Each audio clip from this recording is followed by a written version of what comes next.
Hello po, greetings mga kababayan. Ito pong muli sa Tony Rogelio Wong ng Batas Pinoy.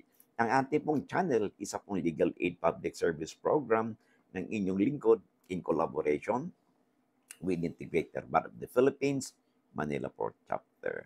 Alright, ako po ang nagpapasalamat no, sa mga viewers po natin, mga subscribers po natin na patuloy na sumusuporta sa ating mga videos. No? Kung hindi po sa inyong suporta, ay siguro hindi na po tayo makaabot sa ganito no because of your support ay nagbibigay po sa atin ng motivation to really continue our advocacy of spreading out and sharing the legal information and knowledge to our kababayans, no?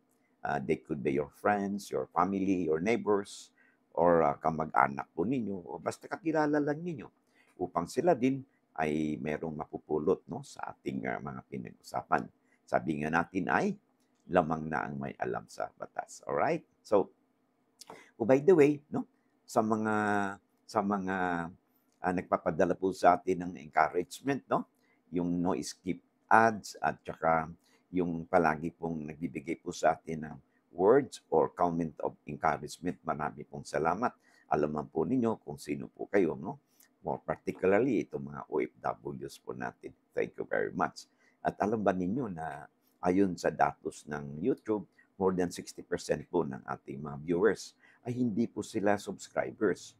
So, hinihingi ko lang po sa inyo na pabor kung nakakatulong po, no? If you find our videos interesting and informative, siguro po, kung wala naman siguro mawawala, kung ako po'y makiusap sa inyo, na paki-click po yung subscribe, no? Share and like buttons po natin. And of course, yung notification bell upang sa ganun, pag mga updates po tayo, you will be duly notified at wala po kayong mamimiss na mga episode. Okay? Maraming salamat. Okay. Okay, dito na tayo ngayon sa ating episode, no? Sulat po sa atin, ito near Ami Morgate. I hope I read your name correctly. Okay? So, okay. Ang sabi niya dito sa atin ay, itong sulat niya, no?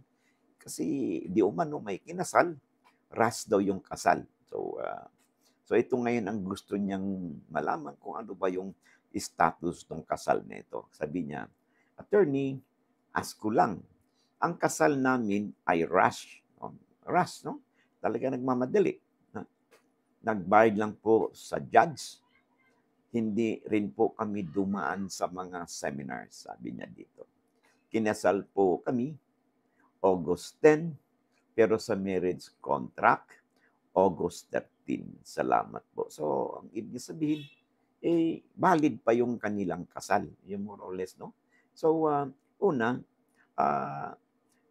no, tingnan po natin yung sinasabi mong judge ang nagkasal sa inyo. Well, kung totoong judge po yan, no? Ang judge po kasi, isa po yan sa mga authorized na mag-solemnize ng marriage, no? So, kung talagang legit yung judge na yon na nagkasal sa inyo, well, the presumption is merong regularity ay valid po ang inyong kasal kahit na po, no, kahit na magkaiba yung petsa, kinasal kayo kamo August 10, pero lumalabas doon sa inyong marriage contract is August 13. So it's only question of entries lang ng petsa, but it will not remove the fact na nakasal kayo, assuming nga ang nagkasal sa inyo ay legit na judge or those officer authorized to solemnize marriage. At even nga, kahit na nga sabihin natin it turn out na yung nagkasal sa inyo ay hindi naman legit, no? Ay valid pa rin bang kasal? Yes, kung kayong dalawa ay naniniwala o isa sa inyo ay naniniwala na yung nagkasal sa inyo ay duly authorized to solemnize marriage, then valid pa rin ang inyong kasal. Take note, ha? Yung pagtitake po kasi ng seminar bago tayo ikasal, no? Ay hindi naman po yan kasama sa essential at formal requisites ng validity of marriage ayon sa ating family code. Okay? So, hindi po maapektuhan yung inyong kasal, no? Na ang validity nito. Because remember, tandaan po natin, ang kasal po is always presumed valid until it is annulled, no? Or declared, magkaroon ng declaration of nullity of marriage. Sino pwedeng gumawa lang yan? Ang korte lang po. Hindi po pwedeng maggawa tayo ng ating opinion o puro-puro na dahil yung huwes o nagkasal ay walang authority o dahil hindi nasunod yung ganitong alituntunin, aba, ay pwede na tayong magpakasal sa iba dahil ang paniniwala natin ay hindi valid yung kasal. Ang kasal po, no, there is always that presumption of validity. Presumption po, no? So, pag hindi, yung presumption nito ay hindi po mawawala yan until such time, no? Na magkaroon ng declaration ang korte. Either na-annulled yung kasal because of the absence of the essential requisites and formalities of a valid marriage, no? Kailangan magkaroon talaga ng declaration ang korte. So hanggang hindi nadideclare ng korte yan, no, ay mananatiling valid yan. So dalawang klase po yung kasal natin, o marriage. Yung void ab initio, void from the beginning, at saka yung isa naman, unvoidable marriage. Ang voidable marriage is valid until declared as void or annulled by the court. Okay?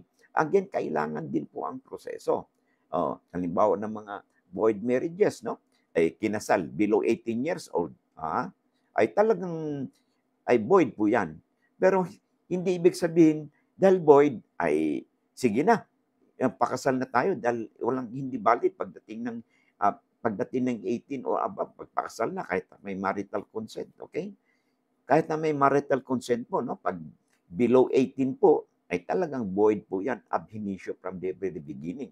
So, kaya lang, hindi rin po automatic yan. Kailangan mag-file muna ng petition sa korte for the declaration of nullity of the marriage. Now, sa kwento sa atin ni Ami, no? Ay, ang kanyang concern dito is rush marriage lang ng judge, nagbayad lang daw.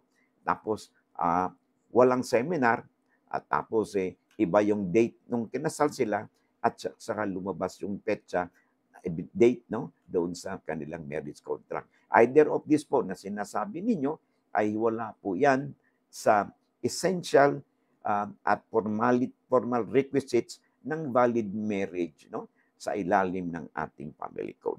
So kung meron mga ganyang mali yung petsa, it could only be a administrative lapses, no, or defects, no, which can be cured, no, can be remedied, or yung taong may kinalaman diyan sa mga defect, no, may be subjected to administrative or criminal sanctions, but it will not in effect, no, invalidate the marriage. Okay?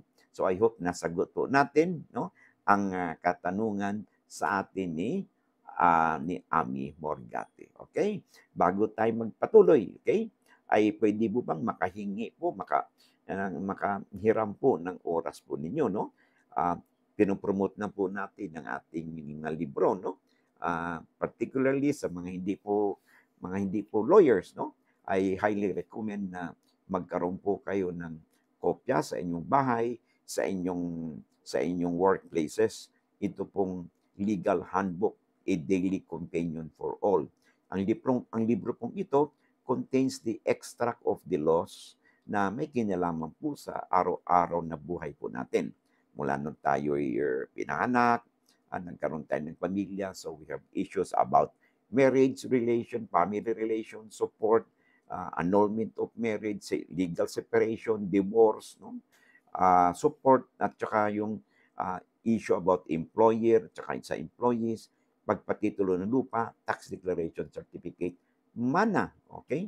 May last will and testament, okay? Property relations po ng mag-asawa, no? Kailan ba matatapos yan? Magkaroon ng hiwalayan, pagpatitulo po ng lupa, no? Yung real estate mortgage, no?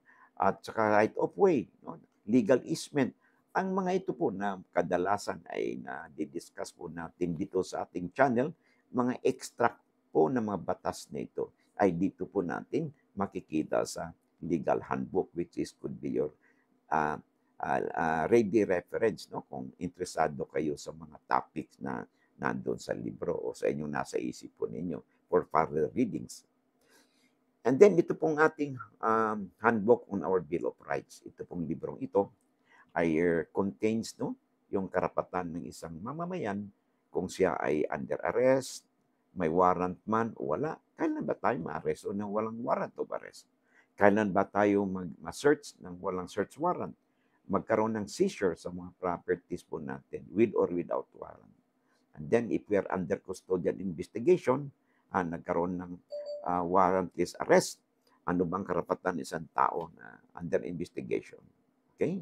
So, ngayon po, meron din tayo tinatawag na cyber crimes na kung saan ang ating po mga electronic gadgets like computer, laptop, tablets, mobile phone, pag ito po ay nagamit sa isang krimen, we could be subjected to cyber warrant po na kung saan ang ating mga electronic gadgets could be subject for forensic examination. So, kailangan iba't iba po ang warrants meron dito. And yun lang po, no, among others. So, it will be very helpful kung meron po kayong kopya ng mga libro na nabanggit natin, no? Kahit na hindi kayo lawyers. As an other books po natin, ito pong ating labor laws, corporate law, at SIPRA, highly recommended po yan sa ating mga lawyers, no? Sa ating panyeros, panyeras, no? Sa labor laws po natin and with social legislation, if ito po ay handy reference po sa ating mga HR practitioners as well as yung ating mga labor and industrial relations lawyers po natin and ating pong corporate lawyers, no? If you have a copy of this book, Corporate Law Annotated, and that would be very helpful po sa ating practice. And of course, the last but not the least, ito pong ating the Code of Professional Responsibilities or SIPRA. Ito po ay ating mga law sa mga lawyers. Ito po ang ating Bible, no, as a member of the bar and in the practice of our legal profession. Okay? So if you're interested, paki-screenshot lang po and you can visit their website, no, at makilatis pa ninyo kung ano pong nilalaman ng mga librong ito. Free delivery po sila nationwide. And then, ang ating pong publisher, as makikita nyo, is Central Books. Okay? And they have branches in Metro Manila, Makati, Mandaluyong, and they have branches also in sa Quezon City and branches in Davao at saka sa Cebu. Okay? So, thank you very much and sa inyong oras, no? So, back to our discussion na po, okay?